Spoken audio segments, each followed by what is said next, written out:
Good morning, students. Today we are going to study a very beautiful chapter which name is Nelson Mandela, and this excerpt has been taken from his autobiography which bears the name Long Walk to Freedom.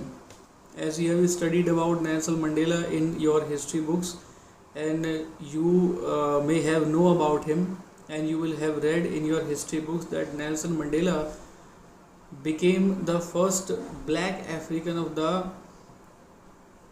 South African Republic, and before him he struggled a lot against the British Empire. So as you can see on the screen, there is a word apartheid or apartheid. Basically, the meaning of this word is the discrimination between the people regarding their race और color. इसका मतलब होता है apartheid का, जिसको हम हिंदी में कहते हैं रंग भेद, जिसका जो रेस या फिर कलर को लेकर लोगों के बीच में किया जाता है। तो ऑस्ट्रेलिया और साउथ अफ्रीका और यूनाइटेड स्टेट्स ऑफ अमेरिका के अंदर रंग भेद की जो नीति थी या रंग भेद जो था वो बहुत बड़े स्तर पर था और बहुत इसका विरोध किया गया। यूनाइटेड स्टेट्स ऑफ अमेरिका में मार्टिन लूथर किंग जूनियर ने इसका विरोध किया, and in south Africa Nelson Mandela was the person who stood against this injustice. अभी रिसेंट में आपने एक चीज़ अखबार के अंदर टीवी के अंदर पढ़ी होगी कि अमेरिका के अंदर दोबारा नस्ल भेद या अपार्थाइड का एक मामला आया था, जिसमें कि एक श्वेत नागरिक को पुलिस द्वारा मारा गया। उसके विरोध में लोगों ने बहुत जगह प्रदर्शन किया और राइट्स भी अमेरिका के अंदर हुए हैं।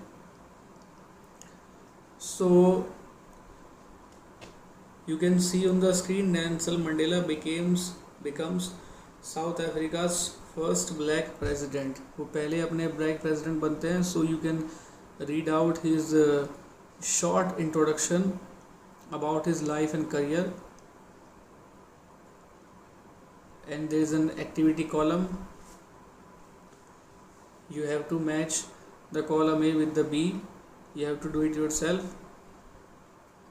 Now we begin the chapter. 10th May dawned bright and clear. मई 10 बहुत ब्राइट और क्लियर थी। For the past few days I had been pleasantly besieged by dignitaries and world leaders who were coming to pay their respects before the inauguration. क्योंकि पिछले कुछ दिनों से मैं बड़े ही pleasantly, basically besieged means to be surrendered closely by, किसी को घेर लेना। लेकिन यहाँ नेल्सन मंडेला कहते हैं कि पिछले कुछ दिनों से उनको वर्ल्ड लीडर्स जो आ रहे थे दुनिया भर से, डिग्नेटरीज जो आ रहे थे, विशेष लोग जो आ रहे थे, वो उनसे लगभग घिरे हुए थे उनके सम्मान में। Before the inauguration, the inauguration would be the largest gathering ever of international leaders on south African soil. और नेल्सन मंडेला कहते हैं कि ये जो इनॉग्रेशन था साउथ अफ्रीका की धरती पर अब तक का सबसे बड़ा इनॉग्रेशन था। इतिहास में इतना बड़ा इनॉग्रेशन कभी भी साउथ अफ्रीकन सॉइल पर नहीं हुआ था। The ceremonies took place in the lovely sandstone amphitheatre formed by the Union Buildings in Pretoria. जो सेरेमनी है वो एक लवली सैंडस्टोन से बनी हुई amphitheatre a building without a roof with many rows of seats rising steps typical of ancient Greece and Rome. एक तरह का सभागार होता है जो एंशिएंट ग्रीस और रोमन टाइम में हुआ करता था। तो इसको बनाया गया था यूनियन बिल्डिंग्स के द्वारा प्रिटोरिया में, जहाँ पर ये सेरेमनीज होने वाली थी। For decades, this had been the seat of white supremacy. दशकों तक ये जो जगह थी वो white supremacy the Britishes, उनकी सत्ता का प्रतीक थी, उनकी सर्वोच्चता का प्रतीक थी। And now it was the site of a rainbow gathering of different colors and nations for the installation of South Africa's first democratic non-racial government. और अब ये जगह गवाह बनने वाली थी एक ऐसी नॉन रेशियल गवर्नमेंट की, साउथ अफ्रीका की जो पहली सरकार थी जो डेमोक्रेटिक थी, इसमें किसी तरह का भेदभाव नहीं था। On that lovely autumn day I was accompanied by my daughter Zenani. और वो कहते हैं कि उस बहुत से प्यारे दिन ऑटम डे के दिन मेरी जो डॉटर थी ज़नानी वो मेरे साथ आई। On the podium Mister de Klerk was first sworn in as second deputy president. Mister de Klerk को दूसरा सेकंड डेप्यूटी प्रेसिडेंट बनाया गया। Then Thabo Mbeki was sworn in as first deputy president, और थाबो मबिकी को पहला deputy president बनाया गया। When it was my turn, I pledged to obey and uphold the Constitution and to devote myself to the well-being of the Republic and its people. जब मेरा number आया तो मैंने इस बात की कसम खाई, कॉन्स्टिट्यूशन की सौगंध खाई कि मैं अपने आप को लोगों के लिए और रिपब्लिक के वेलफेयर के लिए डिवोट कर दूंगा, समर्पित कर दूंगा। To the assembled guest and the watching world I said, जितने भी लोग मुझे देख रहे थे या जितने भी लोग गेस्ट वहाँ पर असेंबल थे उन सबको मैंने कहा, so this is the speech and these are the exact words that has been uttered by Nelson Mandela. Today all of us do by our presence here confer glory and hope to newborn liberty. Out of the experience of an extraordinary human disaster that lasted too long must be born a society of which all humanity will be proud. वो कहता है कि आज हम सबको एक काम करना है अपनी इस प्रेजेंस में कि जो ग्लोरी और होप है, जो न्यू बॉर्न लिबर्टी हमें मिली है, हमें उसको देना है। और हमारा जो एक एक्स्ट्रा ऑर्डिनरी ह्यूमन डिज़ास्टर, विपत्ति काल जो हमने झेला है, जो कि बहुत लंबे समय तक रहा और जिसने कि ऐसी सोसाइटी को जन्म दिया जो हर एक जो ह्यूमैनिटी, जो पूरी जो ह्यूमैनिटी है उसको उस पर गर्व होगा। We who are outlaws not so long ago have today been given the rare privilege to be the host of the nations of the world on our own soil. वो कहता है कि कुछ साल पहले हम जो आउटलॉज थे, यानी कि हमारे से जो कानूनी अधिकार छीन लिए गए थे, आज हमें ये एक रेयर प्रिविलेज, एक बहुत दुर्लभ मौका हमें दिया गया है कि हम अपनी मिट्टी में, अपनी इस धरती पर जो डिफरेंट नेशंस हैं दुनिया के, आज हम उनके मेज़बान बने हुए हैं, यानी वो हमारे मेहमान बने हुए हैं। We thank all of our distinguished international guest for having come to take possession with the people of our country of what is after all a common victory for justice, for peace, for human dignity. और उन्होंने कहा कि सभी लोगों का धन्यवाद वो देते हैं, कहते हैं कि हम सभी लोगों का जो इंटरनेशनल गेस्ट हैं जो यहाँ पर इस पोजीशन में आए हुए हैं, हम उन सभी का धन्यवाद देते हैं कि जो यहाँ पर आए, उन्होंने हमारे देश को देखा और आखिरकार ये एक जीत हुई न्याय की, शांति की और फॉर ह्यूमन डिग्निटी, जो मानव की प्रतिष्ठा है उसकी। We have at last achieved our political emancipation. हमने आखिरकार अपना जो राजनीतिक जो आज़ादी थी, emancipation means freedom from restriction, आखिरकार हमने जो हमारी पॉलिटिकल इमेंसिपेशन था, राजनीतिक जो आज़ादी थी, वो हमने हासिल कर ली। We pledge ourselves to liberate all our people from the continuing bondage of poverty, deprivation, suffering, gender and other discrimination. हम ये कसम खाते हैं कि अपने लोगों को हर तरह की जो कंटिन्यूइंग, जो एक बॉन्डेज ऑफ पॉवर्टी है, जो लगातार गरीबी चल रही है, जो डिप्राइवेशन है, अभाव है, सफरिंग है, दुख है, जेंडर है एंड अदर जो डिस्क्रिमिनेशन है, भेदभाव जो है, उनसे मुक्ति दिलाने की हम कसम खाते हैं। Never never and never again shall it be that this beautiful land will again experience the oppression of one by another. अब देखिए नेल्सन मंडेला अपनी बात में 3 बार नेवर नेवर शब्द का इस्तेमाल करती है, उसको एम्फेसाइज करने के लिए।